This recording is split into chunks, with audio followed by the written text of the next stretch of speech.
महाभारत आदिपर्व आस्तिकपर्व चत्वारिंशोऽध्यायः।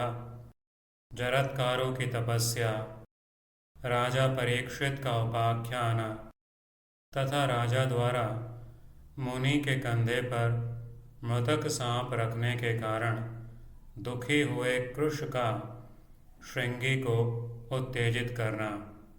शौनक जी ने पूछा, सूत नंदन, आपने जिन जरत्कारु ऋषि का नाम लिया है, उन महात्मा मुनि के संबंध में मैं यह सुनना चाहता हूँ कि पृथ्वी पर उनका नाम जरत्कारु क्यों प्रसिद्ध हुआ।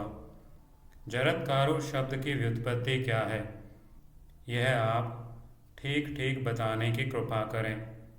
शौनक उवाच, जरत्कारुरिति ख्यातो यस्त्वया सूतनन्दन, इच्छामि तदहं श्रोतुं ऋषेस्तस्य महात्मनः।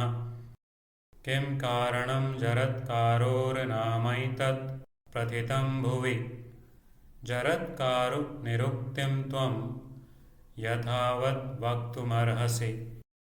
उग्र श्रवाजी ने कहा, शौनक जी, जरा कहते हैं क्षय को, और दारु शब्द दारुण का वाचक है। पहले उनका शरीर कारु अर्थात हृष्ट पुष्ट था। उसे परम बुद्धिमान महर्षि ने शनै शनै तीव्र तपस्या द्वारा क्षीण बना दिया। ब्राह्मण, इसीलिए उनका नाम जरत्कारु पड़ा। वासुकी की बहन के भी जरत्कारु नाम पड़ने का यही कारण था।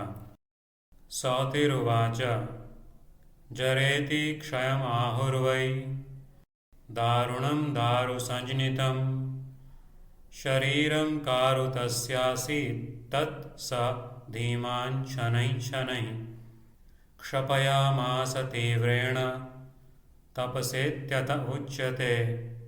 जरत्कारुरिति ब्रह्मन् वासुकेर्भगिनी तथा।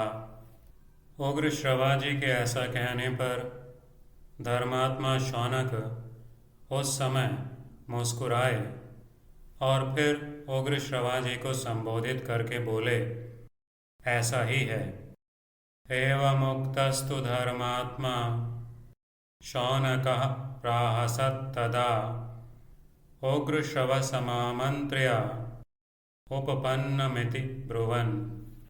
शौनक जी बोले, सूतपुत्र, आपने पहले जो जरत्कारु नाम की व्युत्पत्ति बताई है, वह सब मैंने सुन ली। अब मैं यह जानना चाहता हूँ कि आस्तिक मुनि का जन्म किस प्रकार हुआ। शौनक जी का यह वचन सुनकर उग्र श्रवाजी ने पुराण शास्त्र के अनुसार आस्तिक के जन्म का वृत्तांत बताया। शौनक उवाच, उक्तं नाम यथा पूर्वं सर्वं तच्छ्रुतवानहं, यथा तु जातो ह्यास्तिक एतदिच्छामि वेदितुं। तच्छ्रुत्वा वचनं तस्य सौतिः प्रोवाच शास्त्रतः। उग्र श्रवाजी बोले, नागराज वासुकी ने एकाग्र चित्त हो बहुत सोच समझकर सब सर्पों को यह संदेश दे दिया कि मुझे अपनी बहन का विवाह जरत्कारु मुनि के साथ करना है। सौतिरुवाच, संदिश्य पन्नगान् सर्वान् वासुकिः सुसमाहितः, स्वसारमुद्यम्य तदा जरत्कारुं ऋषिं प्रति। तदनंतर दीर्घ काल बीत जाने पर कठोर व्रत का पालन करने वाले परम बुद्धिमान जरत्कारु मुनि केवल तप में ही लगे रहे। उन्होंने पत्नी की इच्छा नहीं की। अथ कालस्य महतः स मुनिः संशितव्रतः, तपस्यभिरतो धीमान् सदारान् नाभ्यकांक्षत। वे ऊर्ध्वरेता ब्रह्मचारी थे, तपस्या में संलग्न रहते थे, नित्य नियम पूर्वक वेदों का स्वाध्याय करते थे। उन्हें कहीं से कोई भय नहीं था। वे मन और इंद्रियों को सदा वश में रखते थे।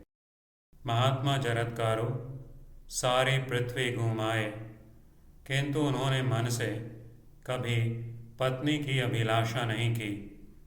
सतूर्ध्वरेतास्तपसि प्रसक्तः स्वाध्यायवान् वीतभयः कृतात्मा चचार सर्वां पृथिवीं महात्मा न चापि दारान् मनसाध्यकांक्षत।